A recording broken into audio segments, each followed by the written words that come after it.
a gente fala que a base está estruturada em competências, é importante a gente lembrar que existem as 10 competências gerais da base, que servem para toda a educação básica, e depois nós teremos competências específicas de área e competências específicas, às vezes, de componentes curriculares, né?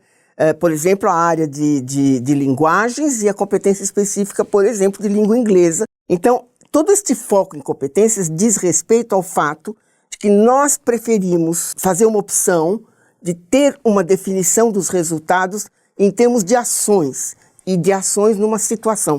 Porque a competência só pode ser medida e avaliada numa situação. Você não diz que o indivíduo é competente a menos que ele desempenhe alguma coisa que faz com que você perceba que ele é competente.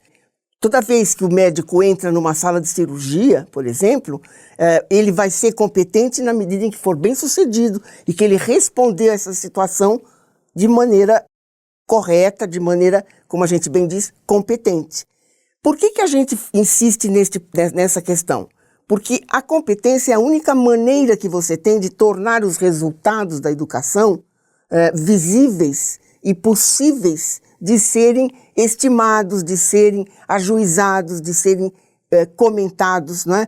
Você não consegue, por exemplo, tornar um direito de aprendizagem uma coisa mensurável. O direito de aprendizagem, que está por trás de todas as competências, ele é um direito da cidadania. É um conceito jurídico, é um conceito político, é um conceito social, mas não é um conceito pedagógico ou psicopedagógico, como é o caso das competências.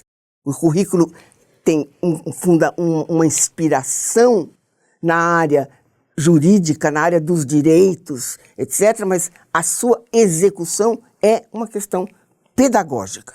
É importante a gente lembrar disto, não é nenhum modismo. 17 estados brasileiros já têm currículos definidos por competências. Isto antes mesmo da gente começar a construir a base lá, ainda no ano 2013, começo de 2014.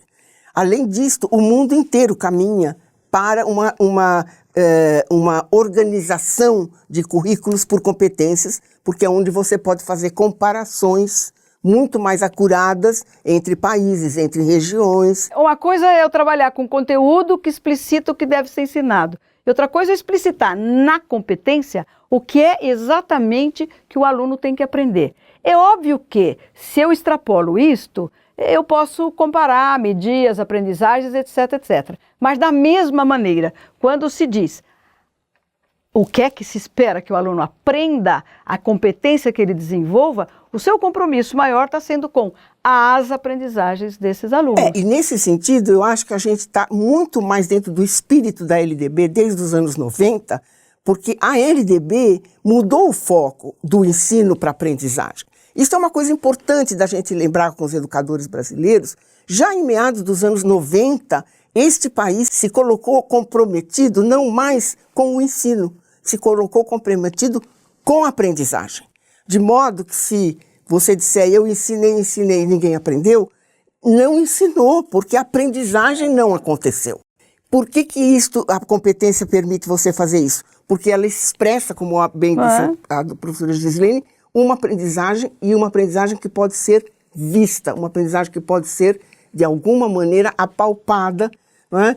E eu queria só concluir lembrando a ideia de que o termo competência, como muitos termos na educação, ele tem significados muito diferentes. Nem todo mundo entende competência da mesma forma. Mas, professor, eu acho que no âmbito da base e da homologação do Conselho Nacional, o âmbito, o limite e o conceito de competência está claramente definido. Com certeza. Né? Se imagina que uma competência mobilize um determinado conteúdo, se mobilize exatamente o processo cognitivo esperado em relação àquele conteúdo, se o aluno tem que definir, diferenciar, comparar, etc, etc, e também explicita em muitos casos, na maioria dos casos, as condições, o contexto em que esta aprendizagem, esse conteúdo deve ser desenvolvido. Acho que achei importante de remeter à base e à homologação do Conselho esse conceito a despeito da polissemia que existe em relação ao termo. Eu só lembrei essa história da polissemia porque muita gente levanta restrições ao uso do termo competência, não é? O termo competência tem usos, inclusive, em outros contextos. Não é só na educação que a gente usa o termo competência. Da mesma forma como não é só na física que a gente usa o conceito de energia. Não é? Existem conceitos que vão sendo emprestados de uma ciência a outra e assim se caminha o desenvolvimento científico. E na base deixamos muito claro o que nós estamos querendo dizer nesta base, neste documento com competência. Pode ser que existam outras definições. Tudo bem, a nossa é essa que está aí.